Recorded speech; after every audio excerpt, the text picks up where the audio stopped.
सर्वप्रथम आपल्या सर्वांचं हार्दिक स्वागत आपल्या the officer your personal mentor या प्लॅटफॉर्मवरती. मित्रांनो, आज आपण निबंध हा जो विषय आहे त्या विषयाच्या तयारीविषयी चर्चा करण्यासाठी एकत्र आलोय. एकूणच निबंध विषयाविषयी त्याचं महत्व सांगण्याची तुम्हाला तशी आवश्यकता नाहीये, पण काय होतं बऱ्याच वेळेस काही गोष्टी ना आपण आपल्या परीक्षेच्या संदर्भात किंवा आपल्या तयारीच्या संदर्भात काही गोष्टी आपण गृहीत धरलेल्या असतात. बऱ्याच वेळेस आपल्या भारतीयांचा एक अप्रोच असतो, तो म्हणजे कॅज्युअल अप्रोच. आणि तो म्हणजे काय आहे, ज्याला माजी पंतप्रधान मनमोहन सिंगजी असं म्हणायचे की भारतातली लोक जे आहेत ना हे चलता हे मनोवृत्तीतले खूप जास्त आहे. अरे चालतंय रे, काय होतंय, किंवा बघूया काय होतंय. तर ही जी चलता हे मनोवृत्ती जी आहे, तर ही चलता हे मनोवृत्ती आपल्या बहुतांशी राज्यसेवेचे असो किंवा ते UPSCचे असो, या सर्व विद्यार्थ्यांच्या दरम्यान निबंध विषयाला धरून होत असते. अरे चालतंय, नुसता GSचा अभ्यास केला ना तरी सुद्धा निबंध आपला बघ जमतंय, नाही जमत. ही चलता हे मनोवृत्ती सोडली पाहिजे, अन्यथा आपल्याला सदैव चालतच राहावं लागेल, परीक्षा देतच राहावे लागतील. मित्रांनो, निबंध हा विषय असा आहे की जो एका बाजूला त्याचं इनपुट आपण बघितलं तर ते इनपुट हे जरी सतत आपल्याला द्यावं लागणार असलं तरी सुद्धा त्याचं इनपुट इतर सर्व विषयांच्या तुलनेत हे खूप कमी आहे, पण मिळणारं आउटपुट हे मात्र अत्यंत जास्त आहे. जर आपण याची चर्चा केली तर बघा, निबंधामध्ये अगदी जो टॉपर आहे, आपण जर UPSCचे काही मुलांचे मार्क्स बघितले तर 165 पर्यंत मुलं पोहोचलेली आहेत. हे आतापर्यंतचा टॉप स्कोर आहे. 250 पैकी 165. Not a joke. लक्षात घ्या, हे शक्यच नाही होत. जर आपण बघितलं तर इथे निबंधामध्ये मात्र अनेकांनी 165 पर्यंत मजल मारली आहे. टॉपर्सचे जर मार्क पाहिले आपण, ठीक आहे, हा टॉप स्कोर आहे, पण मी तुम्हाला एक दुसरी स्केल देतो इथे, ठीक आहे. आणि ती काय बरं, तर जनरली जे टॉपर्स असतात ना त्यांचे मार्क्स जे आहेत ते 125 to 150 या रेंज मध्ये असतात. ठीक आहे, टॉपर्स मार्क्स जे अराउंड एक पहिल्या 100 मध्ये जे विद्यार्थी आहेत ना त्या 100 विद्यार्थ्यांचे जे मार्क असतात तर ते या पद्धतीने असतात, 125 ते 250च्या रेंज मध्ये असतात. सॉरी, 125 ते 150च्या रेंज मध्ये असतात. आता हाच मुद्दा जर आपण दुसरीकडे बघितला कुठे की ऍव्हरेज मार्क किती आहेत या सगळ्या संदर्भात, तर ऍव्हरेज मार्क तुम्हाला दिसतील जे पास होतात 1000 मध्ये पहिले आहेत, 100च्या अलीकडे आहेत, असे जे विद्यार्थी आहेत यांचे मार्क्स बघाल तुम्ही तर 110 ते 125 या रेंज मध्ये आपल्याला जे कोणी यशस्वी झालेले विद्यार्थी आहेत, जे सक्सेसफुल कॅन्डिडेट आहेत, तर त्यांचे आपल्याला मार्क्स त्या ठिकाणी पाहता येतील. हे 110 ते 125च्या रेंज मध्ये.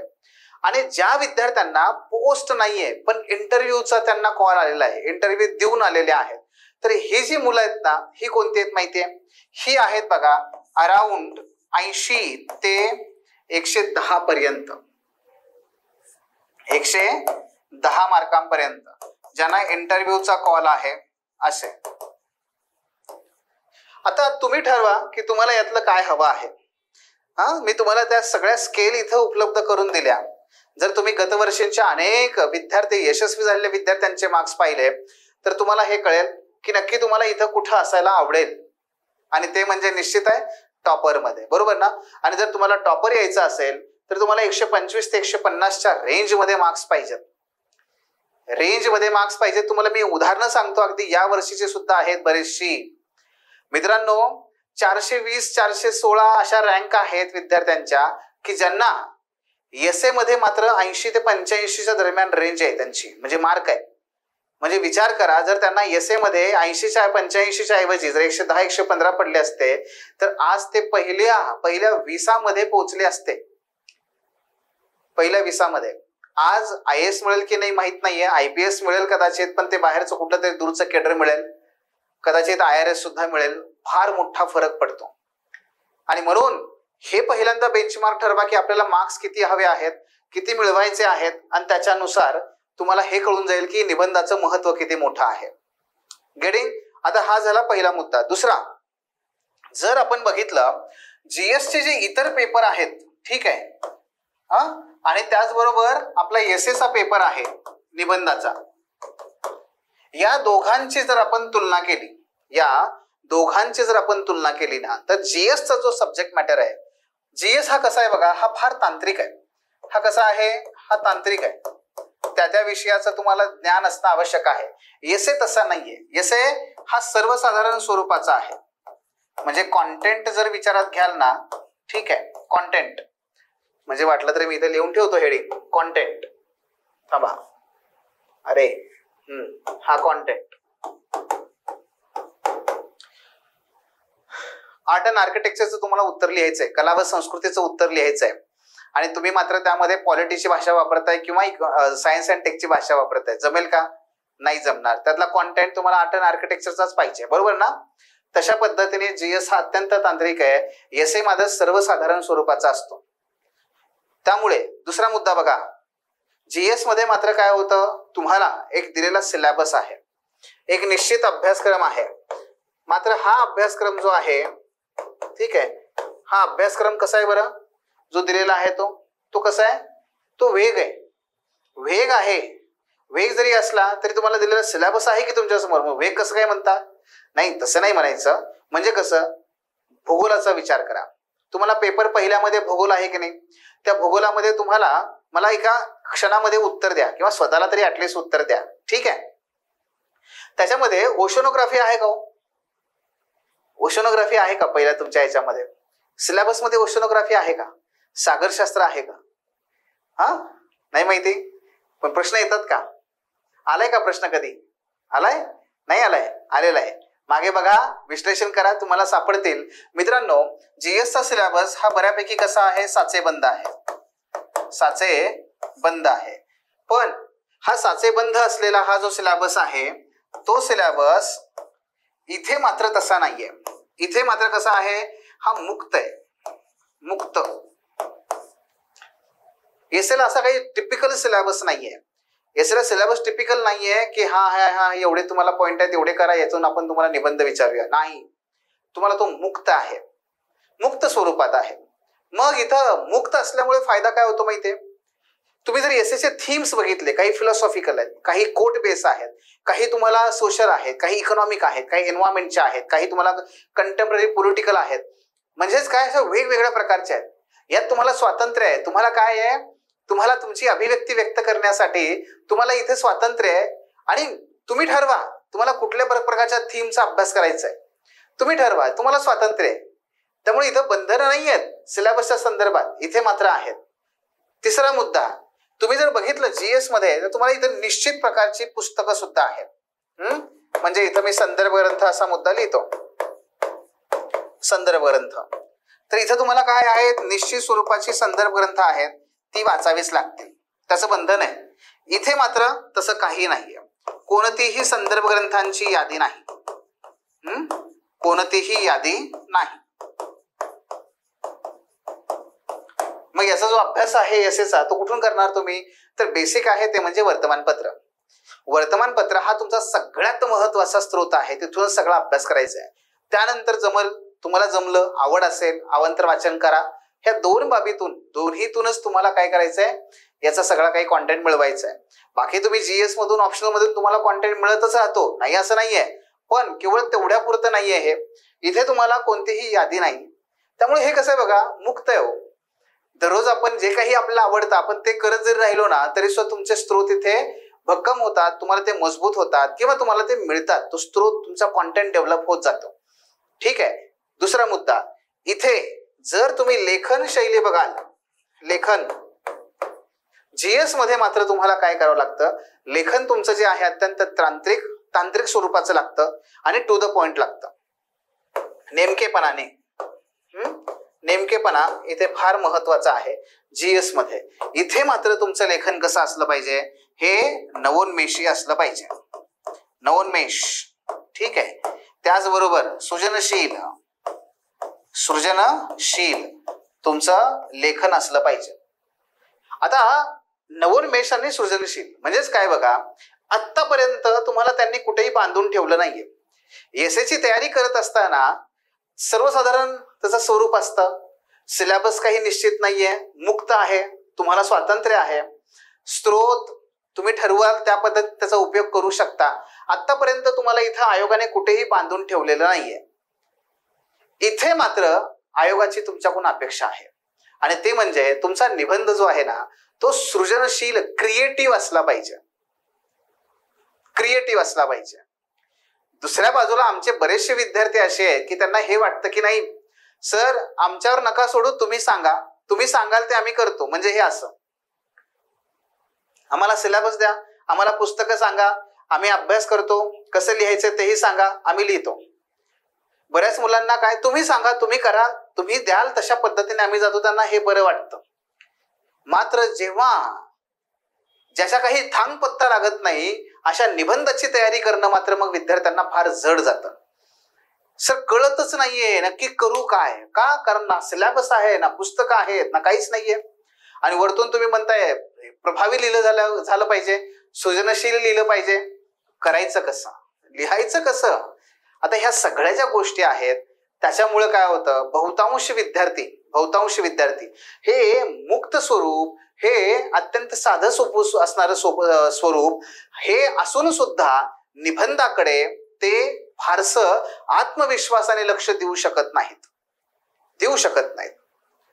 आणि त्यामुळे होतं काय बघा, विद्यार्थ्यांच्या दोन कॅटेगरी असतात निबंधाच्या दृष्टिकोनातून. एक अत्यंत कॅज्युअल, पहिला एसे मी प्रिलिम झाल्यानंतरच मी लिहिला असे म्हणणारे, किंवा अत्यंत कॅज्युअल जसं की अरे काय असतं एसे म्हणजे करू ना आपलं जीएस आणि ऑप्शनल झाला की त्यातलाच कॉन्टेंट घ्यायचा आणि लिहायचा आहे.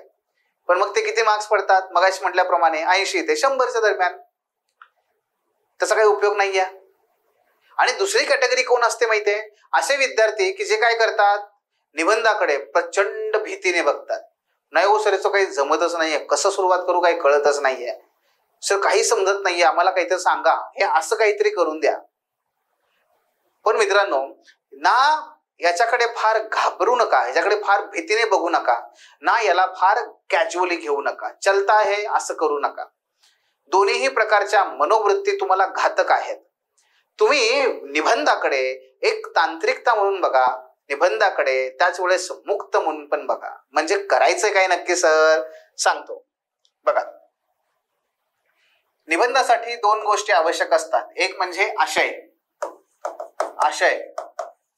ज्याला म्हणतात कॉन्टेंट, ठीक आहे. आणि दुसरं असतं ते म्हणजे लेखन, प्रभावी लेखन म्हणलं ना आपण आता, सृजनशील रायटिंग. मित्रांनो ह्या दोन्ही गोष्टी पॅरलल चालू ठेवल्या पाहिजेत. एका बाजूला आशयही गोळा करत राहिलं पाहिजे, दुसऱ्या बाजूला लेखनही केलं पाहिजे. हे लेखनही केलं पाहिजे. आशय हा दररोज आपल्याला आशय गोळा करता येतो. न्यूजपेपर मधून, न्यूजपेपर वर्तमानपत्र तुमचं डेली वाचता की नाही, त्यातून गोळा होतो. दुसरं अवांतर वाचनातून गोळा होतो. तिसरं युट्यूबवर एखादा व्हिडिओ बघता, मुलाखत बघता, त्यातून होतं. एवढंच नाही तर अगदी तुम्ही तुमच्या मैत्रिणीशी गप्पा मारताय, मित्रांशी गप्पा मारताय, आई वडिलांशी बोलताय, थोरा मोठ्यांशी बोलताय, बोलता ते असा एखादा लहानपणाचा प्रसंग सांगून जातात की अरे आपल्याला असं वाटतं की काय छान आहे रे. असं तुमच्या काळात होतं का? मला काय नाही हो असं. हे म्हणजे काय, समजा त्यांचा काही लहानपणीचा एखादा प्रसंग असेल की जिथे गाय आहे, गाय वेल्या कसं व्याल्यानंतर म्हणतो ना आपण, म्हणजे बाळाला जन्म दिला त्याने, त्या वासराला. तर गायीने त्या वासराला जन्म दिल्या जेव्हा त्या वासराचं टुनकून उडी मारणं हे मला आजही आठवतं. तर हे कुठेतरी आपले बाबा आपल्याला सांगतात आणि आपण ऐकत राहतो की अरे अच्छा हे असं होतं का, जन्मल्या गायीचं बाळ किंवा वासरू हे उभं राहतं, कसं शक्य आहे, हे काय आहे, ते क्युरिओसिटी. अशा अनेक प्रसंग तुम्हाला ते सांगतील. त्यांना भेटलेली माणसं, त्यांना भेटलेल्या व्यक्ती, त्यांनी पाहिलेले काही अतिशय भयंकर असे अनुभव हे तुम्हाला समृद्ध बनवून जातात आणि तुम्ही त्याचा उपयोग तुमच्या निबंधामध्ये करताय, कंटेंट. आणि दुसऱ्या बाजूला मित्रांनो लिहिणं, जे वाचाल जे ऐकाल ते वहीमध्ये लिहा. कारण लिहिल्याशिवाय आपल्याला ते प्रभावीना मांडता येत नाही, भाषेवर प्रभुत्व येत नाही, शब्दसाठा आपला वाढत नाही. आणि म्हणून मी विद्यार्थ्यांना सांगत असतो की निबंध ह्याचा आशय हा वर्षभर गोळा करायचा आहे आणि लेखन हे वर्षभर गोळा करायचं आहे. म्हणजेच काय, निबंधाची तयारी ही तुमची वर्षभर चालणारी आहे, वर्षभर तयारी चालत असते. आणि त्याच्यातून तुम्हाला त्या विषयावरती, त्या निबंधावरती कमांड येते. बऱ्याच वेळेस काय होतं, एखादा प्रसंग आपल्या समोर आला, म्हणजे एखादा टॉपिक दिला आपल्याला, तो टॉपिक दिल्यानंतर मग त्याच्यापासून आपण मग पुढे चालतो, आपण विचार करायला लागतो त्याच्यात काय लिहू, काय करू. तर तिथं अडकून का जातो आपण, कारण आपण तयारी केलेली नसते दररोज लिहिण्याची आणि कॉन्टेंट आठवत नाही का, कारण मुळातच तो फार नसतो का, कारण आपण तयारी केली नाही वर्षभर याची. आणि मग निबंधाची जी तयारी आहे ती वर्षभर चालणारी आहे, हा मुद्दा लक्षात असू द्या. ठीक आहे, काही बेसिक मुद्दे मी सांगतो तुम्हाला की निबंधाचा हा जो प्रकार आहे ना, तो मराठीमध्ये आला इंग्रजीमधून, इंग्रजीमधून मराठीमध्ये आलेला प्रकार आहे हा. आधुनिक भारताच्या कालखंडामध्ये भारतातले जे समाज सुधारक आहेत, तर त्या समाज सुधारकांनी पहिल्यांदा निबंध लिहायला सुरुवात केली. किंवा असं म्हणूयात बंगाल, महाराष्ट्र, त्यानंतर इकडे तामिळनाडू, इथे जे काही पहिल्यांदा प्रबोधन घडलं, म्हणजेच नव्याने उच्च विद्या विभूषित पाश्चिमात्य शिक्षण प्राप्त असे नव्याने जो मध्यम वर्ग होता, जे वकील होते, पत्रकार होते, डॉक्टर होते, शिक्षक होते, ह्या सगळ्यांनी पहिल्यांदा निबंध लेखनाला सुरुवात केली. मी तुम्हाला 2 उदाहरणं सांगतो. गोपाळ गणेश आगरकर, जर तुम्हाला माहित असतील तर गोपाळ गणेश आगरकरांनी एक पुस्तक लिहिलेलं आहे आणि त्याचं नाव काय माहितीये, त्या पुस्तकाचं नावच आहे निबंध लेखन. काय, निबंध लेखन. हो, तुम्हाला रानडे माहिती आहे, न्यायमूर्ती, तर रानडे यांनी बरेचसे निबंध लिहिले. त्यातला एक निबंध होता प्रजावृद्धीचे दुष्परिणाम, याच्यावर त्यांनी एक निबंध लिहिला होता. अगदी अलीकडे तुम्हाला साने गुरुजी माहिती आहेत का, त्यांनी सुद्धा एक पुस्तक लिहिलेलं आहे गोड निबंध नावाने. गोड निबंध म्हणजे निबंध हा प्रकार हा खऱ्या अर्थाने या काळामध्ये सुरू झाला. या आधुनिक भारताचा जो इतिहास आहे ना, म्हणजे 1857 नंतर ते अगदी अलीकडल्या ह्या 1947 पर्यंत हे जे काही आपले थोर जे समाज सुधारक होते, जे राजकीय नेते होते, या सर्वांनी निबंध हा प्रकार आणला, वापरला, रूढ केला. आणि त्यानंतर मग आपल्या इतर साहित्यिकांनी निबंध हा जो आहे तो साहित्याचा एक प्रकार म्हणून विकसित केला. आता हा एक मुद्दा आणखी एक लक्षात घ्या, तो म्हणजे असा की निबंधाचा मी सुरुवातीला काय सांगितलं, समाज सुधारक, भारताचे राजकीय नेते, आपले जे क्रांतिकारक यांनी हे केलंय ना. तर मित्रांनो, म्हणून निबंध हा सुरुवातीला जो आला, विकसित झाला, तो वैचारिक म्हणून विकसित झाला, वैचारिक साधन, वैचारिक घटक म्हणून विकसित झालाय. आणि म्हणून तुमचा निबंध सुद्धा हा वैचारिक असला पाहिजे. ठीक आहे, नंतर तो साहित्याकडे गेला, हा दुसरा मुद्दा आहे. त्यानंतर एक निबंधाची एक छोटीशी व्याख्या तुम्हाला सांगतो. एखाद्या विषयावरील सुसंगतपणे केलेली साधक बाधक चर्चा आणि निसंदिग्ध विचार समाविष्ट असलेला छोटा गद्य लेख म्हणजे निबंध होय. म्हणजे बघा, या निबंधाच्या ह्या व्याख्येतून तुम्हाला 3 महत्वाची वैशिष्ट्ये सापडतील. पहिला आहे की तुम्हाला जो विषय दिलेला आहे त्या विषयावर तुम्ही सुसंगतपणे लिहिलं पाहिजे. पहिला, दुसरा, तिसरा, चौथा पॅरेग्राफ हा सुसंगत असला पाहिजे. सुसंगत स्वरूपामध्ये तुम्ही ते लिहिलं पाहिजे. ठीक आहे, पहिल्याचा दुसऱ्याला काही संबंध नाही, कुणाचा कशाला काही मेळ नाही, तो परीक्षक मार्क देणार नाही. त्यामुळे जे लिहाल, 1000 शब्द लिहाल, तर ते सगळे एकमेकांशी संबंधित असले पाहिजेत. दुसरं वैशिष्ट्य, साधक बाधक. साधक बाधक म्हणजे काय, त्यात तुमच्याकडून एक्सपर्टीज अपेक्षित नाहीये. जर तुम्ही एखाद्या आर्थिक विषयावर निबंध लिहित असाल तर तिथं तुम्ही रघुराम राजन सारखं लिहा असं म्हणत नाहीत ते. आणि म्हणून इथे सुसंगतपणे, साधक बाधक आणि निसंदिग्ध, सुसंगत फ्लो असला पाहिजे. साधक बाधक म्हणजे काय की ज्याच्यामध्ये आपण जी चर्चा करू ती एखाद्या तांत्रिक पद्धतीने नसायला पाहिजे. तांत्रिक पद्धतीने जसं मी म्हटलं तसं तुम्ही रघुराम राजन बनून त्या ठिकाणी निबंध लिहायचा नाहीये आर्थिक विषयावर. तुम्ही प्रताप भानू मेहता जे राजकीय विषयावर खूप चांगले लिहितात, ते तज्ज्ञ आहेत त्यातले, तुम्ही ते बनायचं नाहीये. किंवा महाराष्ट्रातले श्री सुहास पळशीकर सर हे राज्यशास्त्र याच्यामधले तज्ज्ञ आहेत, तुम्ही ते बनायचं नाहीये आणि निबंध लिहायचा नाहीये. तुमच्याकडून ती अपेक्षाच नाहीये. तुमच्याकडून अपेक्षा काय आहे? तुम्ही विद्यार्थी आहात, तुम्ही साधक बाधक याच्यावरती चर्चा करा. तुम्हाला जे काही समजतंय, एक सुशिक्षित व्यक्ती, ग्रॅज्युएट व्यक्ती याच्यावरती कशा पद्धतीने भाष्य करेल ते तुम्ही करा, ही अपेक्षा आहे. आणि तिसरा मुद्दा, तुमचे विचार जे मांडाल ते निसंदिग्ध मांडा. निसंदिग्ध मांडा. मी तुम्हाला एक उदाहरण देतो. रशियाने आक्रमण केलं युक्रेनवरती आणि त्यानंतर युरोपने, अमेरिकेने रशियावरती निर्बंध लावले, व्यापार बंद केला, जगासह त्या ठिकाणी संपर्क तोडण्याचा प्रयत्न केला. पण मधल्या काळात झालं असं की रशिया हा प्रामुख्याने त्याच्या रेव्हेन्यूसाठी डिपेंड आता आहे, तो म्हणजे तेलावर. तेलाचे साठे भरपूर आहेत आणि मग अशा परिस्थितीमध्ये, अशा वेळेमध्ये तेल निर्यात करतात, ते पैसा त्यातून मिळतो, युद्धासाठी तो वापरला जातोय, निश्चित आहे. पण जेव्हा युरोप आणि अमेरिकेने निर्बंध लादले तेव्हा त्यांनी हेही सांगितलं की तुमचं तेल पण आता आम्ही खरेदी करणार नाही. मग तेल पण तुम्ही आमचं खरेदी करणार नाही म्हणलं तर रशियाचा प्रश्न आता वाढला. मग त्यांनी भारताला विचारलं, कारण जगामध्ये अमेरिकेनंतर सर्वात जास्त खनिज तेलाचा उपभोग किंवा वापर भारतात होतो.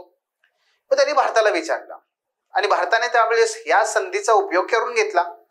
भारताने अत्यंत कमी दरामध्ये रशियाकडून तेल आयात करायला सुरुवात केली. आता जेव्हा रशियाकडून तेल आयात करायला सुरुवात केली भारताने, तेव्हा या युरोपियन राष्ट्रांनी आणि अमेरिकेने भारतावरती दबाव वाढवायला सुरुवात केली आणि तुमची भूमिका स्पष्ट करा हे सतत ते बोलायला लागले. जर तुम्ही रशियाकडून तेल आयात करत असाल तर याचा अर्थ असा आहे का की रशिया हा युद्धखोर आहे, भांडखोर आहे? मग या युद्धाचं समर्थन तुम्ही करता आहात का? आणि जर ते तसं नसेल तर तुम्ही स्पष्ट शब्दामध्ये रशियाला सुनावलं पाहिजे आणि रशियाचं तेल घेणं बंद केलं पाहिजे. तर भारताचे परराष्ट्र मंत्री तेव्हाचे आणि आताचे सुद्धा श्री जयशंकरजी यांना पत्रकार परिषदेमध्ये जेव्हा ते अमेरिकेत गेले होते तेव्हा तिथे त्यांना हा प्रश्न विचारण्यात आला. काय वाटतं तुम्हाला त्यांनी काय उत्तर दिलं असेल? उत्तर काय दिलं असेल त्यांनी?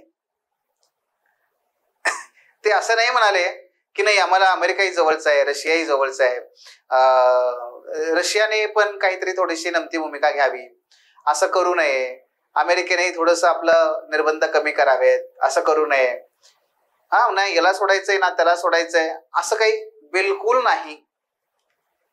जयशंकर यांनी अतिशय स्पष्ट शब्दामध्ये भारताची भूमिका मांडली आणि ती अशी होती की रशियाने आणि युक्रेनने त्यांचा युद्धाचा जो प्रश्न आहे तो द्विपक्षीय चर्चेने सोडवावा.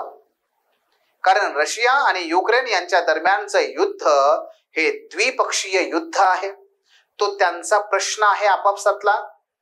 तर तो त्यांनी आपापसामध्ये शांततामय मार्गाने सोडवावा.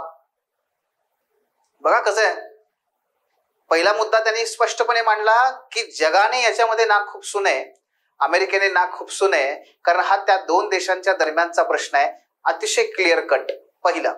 आणि दुसरं ते म्हणाले की रशियाला सुद्धा ते म्हणतायत की ते म्हणजे शांततामय मार्गाने चर्चा करून प्रश्न सोडवणं हे उत्तर आहे, युद्ध करणं हे उत्तर नाहीये. म्हणजे किती स्पष्ट शब्दामध्ये त्यांनी दोघांनाही सुनावलं आणि याला म्हणतात निसंदिग्धपणे आपले विचार मांडता येणं. तुम्ही जे काही लिहाल तिथे तुमची भूमिका, तुमची वैचारिकता ही स्पष्ट असली पाहिजे. जे काही लिहाल ते स्पष्ट असलं पाहिजे. त्याला निश्चितपणे गुण मिळतात. निबंध म्हणजे हा आहे. म्हणून मित्रांनो, निबंधाचे 3 मुद्दे मी सांगेन तुम्हाला. एक, सुसंगतपणे जे लिहाल ते सुसंगत लिहा. दुसरं, साधक बाधक तज्ञाप्रमाणे नाही लिहायचंय. आणि तिसरं ते म्हणजे निसंदिग्ध विचार, अतिशय क्रिस्टल क्लिअर तुमचे विचार असले पाहिजेत. ओके, तर याला म्हणतात निबंध. हा आहे निबंध. आता निबंध म्हणजे काय तर साध्या सोप्या शब्दात सांगितलं तर हा संस्कृत मधून आलेला शब्द आहे ज्याचा अर्थ होतो नि प्लस ध म्हणजे बांधणे. यापूर्वी हा शब्द संस्कृत मध्ये होता कुठला? निबंध. आणि निबंधचा अर्थ होतो बांधणे. ठीक आहे. पण हे बंधन विषयाचं विचारांचं वाङ्मय आढळणारं होतं. म्हणजे काय तर निबंध हा विषय म्हणजे निबंधाचा शब्दशः अर्थ काय होतो? बांधणे. बांधणे काय? बांधणे तुमचे जे विचार आहेत त्याला व्यवस्थितरित्या बांधणं, तुमच्या विचारांची व्यवस्थित बांधणी करणं म्हणजे निबंध आहे. हे तुम्ही लक्षात घ्या. आता हे माझी आवडती गाय या विषयावर निबंध लिहा असं नाही म्हणत आहे मी तुम्हाला. ही माझी आवडती गाय आहे. मी माझ्या प्रत्येक निबंधाच्या पहिल्या सेशनमध्ये मुलांना हेच सांगतो, ही माझी आवडती गाय. हो काय आहे? आता ही माझी आवडती गाय जी आहे बघा, तर ही काय आहे की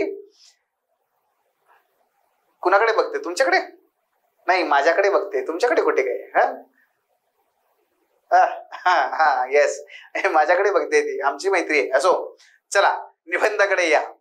तर आता समजा ही माझी गाय आणि ह्या गाईला मुक्तपणे चरायला सोडून दिलं. मागे तुम्हाला असा भव्य असा हिरवागार असा प्रदेश दिसतोय आणि या प्रदेशामध्ये आता ही माझी गाय चरायला सोडली. तर माहिती आहे आपल्याला, खात खात खात खात खात खात खात खात कुठे निघून जाईल माहित नाही. मग करायचं काय? थांबावं लागेल मला तिच्यासोबत. आता माझ्याकडे वेळ नाहीये. मग मी काय केलं? एक छोटंसं काम केलं. ते म्हणजे मी इथे एक खुंटी रोवली. काय केली? खुंटी रोवली अशी. आणि ही खुंटी रोवून तिच्या गळ्यामध्ये अशी एक दोरी बांधली. ठीक आहे, तिच्या गळ्यामध्ये दोरी बांधली आणि इथे मी तिला म्हटलं की हे बघ, तुला जे काही मुक्त संचार करायचा आहे, मुक्त संचार करण्याचा अधिकार तुझा, काही हरकत नाही. फक्त मी एक छोटंसं काम करतो, तुझ्या गळ्यामध्ये दोरी बांधतो. त्यामुळे तू काय कर, या दोरीचा जो आहे ना, तर त्या दोरी जेवढ्या अंतरपर्यंत फिरेल तिथपर्यंत तू कर. तुला जे गवत खायचंय ते खा. मग त्या खुंटी रोवल्यामुळे काय झालं? मी निवांत झालो. पण आता गाय पण ठीक आहे, ती पण सुरक्षित राहिली. आणि दुसऱ्या बाजूला ती काय करते आता, तर ती ही जी दोरी आहे त्या दोरीचा हा जो काही एवढा प्रदेश असेल, या प्रदेशापुरतच, या प्रदेशापर्यंतच ती काय राहील? बंदिस्त झाली. या प्रदेशापर्यंतच ती बंदिस्त झाली आणि याच प्रदेशामध्ये ती काय करेल? जे काही आहे ते मुक्त संचार करेल. आहे का? जी काय करेल? मुक्त संचार करेल. म्हणजेच या दोरीची जी व्याप्ती आहे, जी त्याचं जे काही व्यास आहे, तिथपर्यंत त्या गायीला संपूर्ण स्वातंत्र्य आहे. पण तिथपर्यंतच. मित्रांनो, निबंध हा सुद्धा असाच असतो. या गायीच्या ऐवजी तुम्ही इथे स्वतःला ठेवा. तुम्ही काय करा? स्वतःला ठेवा. गायीच्या ऐवजी तुम्ही स्वतःला ठेवा. आणि तुम्हाला जो निबंधाचा विषय दिलाय ना, तो विषय म्हणजे ही खुंटी आहे. विषय म्हणजे ही खुंटी, बरं का? आणि ही जी खुंटी आहे, याच खुंटीच्या भोवती तुम्हाला काय करायचंय, म्हणजे विषयाच्या भोवती त्याची जी काही व्याप्ती आहे तिथपर्यंत स्वतःला बंदिस्त करायचंय. आणि बंदिस्त करून तुम्हाला त्याच्यामध्ये मात्र जे काही मुक्त संचार करायचा आहे तो करा. काही हरकत नाहीये. म्हणजे तुम्हाला एका बाजूला स्वातंत्र्यही आहे, दुसऱ्या बाजूला तुम्हाला बंधनही आहे. तो असतो निबंध. म्हणजे काय? समजा फॉर एक्झाम्पल निबंधाचा विषय सांगतो. Honesty is the best virtue. Honesty is the best virtue. प्रामाणिकपणा हा सर्वात महत्वाचा सद्गुण होय. प्रामाणिकपणा हा सर्वात महत्वाचा सद्गुण होय. हा तुमचा निबंध आहे. म्हणजे आता प्रामाणिकपणाबद्दल तर आपण काहीही लिहू शकतो ना, पण नाही. त्यांनी काय केलं? तुम्हाला सांगितलं, हे बघ, ही तुझी व्याप्ती काय? Honesty is the best virtue. हे निबंधाचं जे टायटल आहे ना, ते टायटल म्हणजे तुमची दोरी. आणि त्या दोरीने जेवढं काही जागा व्यापाल त्याच जागेच्या आतमध्ये तुम्ही जे काही आहे ते लिहायचंय ते लिहा. कारण आपल्याला आपलं वाचन फार मोठं असतं आपलं वाचन फार प्रदीर्घ असतं, वाचन मोठं असतं, आपल्याला बऱ्याच गोष्टी माहीत असतात, पण जे माहिती आहे ते लिहायचंय का? नाही. जे विचारलंय तेच लिहायचंय. मग हे तुम्ही आहात आणि तुमची दोरी म्हणजे काय? हा निबंधाचा विषय. हा निबंधाचा विषय. आणि याच विषयाच्या परिघामध्ये तुम्हाला जे काही लिहायचंय ते लिहा. आतमध्ये तुम्हाला पूर्णपणे स्वातंत्र्य आहे. आतमध्ये पूर्णपणे स्वातंत्र्य आहे. हो. म्हणजे कसं स्वातंत्र्य? म्हणजे अहो प्रत्येकाला जसा हवा आहे तसा तो लिहू शकतो ना. म्हणजे समजा कोणी असं सुरुवात केली, या ऑनेस्टी इज द बेस्ट व्हर्च्यूची सुरुवात कोणी अशी केली की संत एकनाथ हे लहान असताना त्या ज्या पेढीवरती ते काम करत होते तेव्हा रात्री ते हिशोब करत बसले. हिशोबामध्ये 1 पैसा कमी पडला किंवा 1 पैशाचा हिशोबच लागेना. आणि त्या 1 पैशाचा हिशोब लागेना याकरिता संत एकनाथ रात्रभर आकडेमोड करीत राहिले, गणित करीत राहिले, पैशांची मोजमाप करत राहिले, मोजदात करत राहिले. आणि भल्या पहाटेपर्यंत त्यांचा हा उपक्रम चालू राहिला आणि शेवटी जाऊन भल्या पहाटे तो एकदाचा प्रश्न सुटला. 1 पैशाचा जो घोळ येत होता तो घोळ संपला. गणित बरोबर आलं. पैसे जे काही आवक आहे आणि त्याचबरोबर झालेला खर्च आहे याची ताळमेळ व्यवस्थित बसली आणि महाराजांनी सुटकेचा निश्वास टाकला आणि झोपले किंवा झोपी गेले. आता कोणी अशी सुरुवात करेल? ते स्वातंत्र्य तुम्हाला आहे. याच्या आतमध्ये स्वातंत्र्य तुम्हाला आहे. ते फक्त तुम्हाला म्हणतात ही तुझी दोरी. ही म्हणजे काय? तुझी दोरी आहे. ह्याच्यामध्ये तू काही लिही. हा, या विषयाच्या बाहेर जायचं नाही. विचारलंय ऑनेस्टी. विचारलंय काय? ऑनेस्टी. आणि आपण लिहितोय काय? काहीतरी समजा तिकडे वक्तशीरपणाबद्दल आपण काहीतरी लिहित चाललोय किंवा ऑनेस्टी विचारलंय, प्रामाणिकपणाबद्दल विचारलेलं आहे. आणि आपले महाराज मात्र पावसाबद्दल काहीतरी कविता लिहित आहेत. विचारलंय काय? लिहितोय काय? सुसंगतपणा. हा, लक्षात घ्या. नेहमी लक्षात ठेवायचं सुसंगतपणा. म्हणून विषय हा काय तुमचं हे ह्याच्या आतमध्ये स्वातंत्र्य. समजा एखाद्याने एकनाथ महाराजांच्या ह्या उदाहरणाने सुरुवात केली. दुसरा एखादा काय करेल? तो म्हणेल की महात्मा गांधीजींचं उदाहरण घेईल. महात्मा गांधीजींचं उदाहरण घेऊन तो सांगेल. तिसरा म्हणेल टिळकांचं उदाहरण घेईल आणि त्यातून तो सांगेल. म्हणजे काय कुणाच्या माध्यमातून तुम्हाला सांगायचंय हे स्वातंत्र्य तुम्हाला आहे. याच्या आत स्वातंत्र्य तुम्हाला आहे. पण मर्यादा आहे, बंधन आहे. बंधन कशाचं आहे? विषयाचं बंधन आहे. कळलं आता तुम्हाला? या पद्धतीने निबंध असतो. निबंध वेगळा तिकडा काही नसून हे अतिशय साधं स्वरूप आहे. आणखी एक मुद्दा लक्षात ठेवा. निबंध लेखन म्हणजे जीएसचं आन्सर लिहिल्यासारखं लिहायचं नाही. निबंध हे जीएसच्या आन्सर प्रमाणे लिहायचा नाही. निबंध हा नेहमी खमंग असला पाहिजे. खुसखुशीत, चटकदार. हो, वाचणाऱ्याला कसं असा इंटरेस्ट आला पाहिजे. इंटरेस्ट तशा प्रकारचा निबंध असला पाहिजे. आणि त्याला मराठीत काय म्हणतात? ललित लेखन. तुम्ही अत्रे यांचं प्र के अत्रे यांचं लेखन वाचलं असेल, पु ल देशपांडे यांचं वाचलं असेल. वाचलंय? ते जसं लिहितात ते ललित लेखन आहे. त्याला म्हणतात ललित लेखन. असं साधं सोपं हलकं फुलकं असं, पण वाचणाऱ्याला असं खिळवून ठेवणार त्या प्रकारे आपला निबंध असला पाहिजे. जीएस प्रकार वृक्ष नसायला पाहिजे. हे पण लक्षात ठेवा. निबंधाची लक्षणं काय? गद्यात्मकता. गद्य आणि पद्य दोन्ही चालतं. खरं तर काय अडचण नाही. तुम्ही कविता पण मध्ये लिहू शकता आणि पॅराग्राफ पण लिहू शकता. कलात्मकता, इंटरेस्टिंग असला पाहिजे. विस्तार, 1000 शब्दांपर्यंत तुम्हाला त्याचा विस्तार करायचा आहे, तो व्यवस्थित करता आला पाहिजे. आणि त्यातून तुमचं व्यक्तिमत्व आणि तुमची भाषा, व्यक्तिमत्व प्रदर्शित झालं पाहिजे, दिसलं पाहिजे. आणि भाषेवरचं प्रभुत्वही तुम्हाला दिसलं पाहिजे. निबंधाचा आरंभ कसा असावा? इंट्रोडक्शन हे अत्यंत चटकदार असावं. एखाद्या कवितेने, एखाद्या प्रसंगाने, मी जसं तुम्हाला सांगितलं ते तुमच्या वैयक्तिक आयुष्यातला एखादा प्रसंग, ठीक आहे, तुम्ही तसंही करू शकता. पुराणामधली एखादी कथा सांगू शकता, इतिहासातलं उदाहरण सांगू शकता. ठीक आहे, बरेच काही वेगवेगळे प्रकार आहेत. तुम्ही त्यातून आरंभ तुमच्या निबंधाचा करा की जेणेकरून तो प्रभावित झाला पाहिजे. त्यानंतर विवेचनाच्या दिशा, विषयाची वैचारिक उपयुक्तता आणि आपला दृष्टिकोन. जेव्हा मेन बॉडीमध्ये जाल तेव्हा मेन बॉडीमध्ये प्रवेश करताना तुम्ही हे लक्षात ठेवा की निबंधातून तुमचा वैचारिकता तपासली जाणार आहे. तुम्ही कसल्या विचारांचे आहात, तुमचं संतुलित असं तुमचं व्यक्तिमत्व आहे का नाही हे त्यातून तपासलं जाणार आहे. आणि शेवट हा तेवढाच परिणामकारक असला पाहिजे. शेवट हा तेवढाच परिणामकारक असला पाहिजे. जनरली मी विद्यार्थ्यांना एक खूप साधी ट्रिक सांगत असतो सुरुवात आणि शेवट करण्याची. ती म्हणजे काय, तुम्ही ज्याने सुरुवात करताना त्यानेच तुम्ही शेवट करावा. म्हणजे समजा उदाहरणार्थ असं घ्या की आता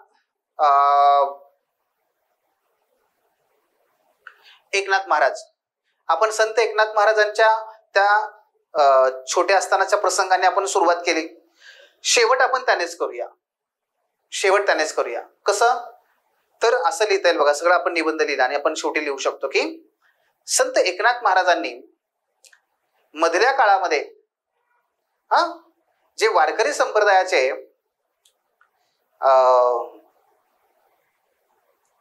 ज्ञानदेवे रचला पाया आहे की नाही, तर वारकरी संप्रदायाचा पाया ज्यांनी रचला ते संत श्रेष्ठ श्री ज्ञानेश्वर महाराज यांनी जी ज्ञानेश्वरी लिहिली होती.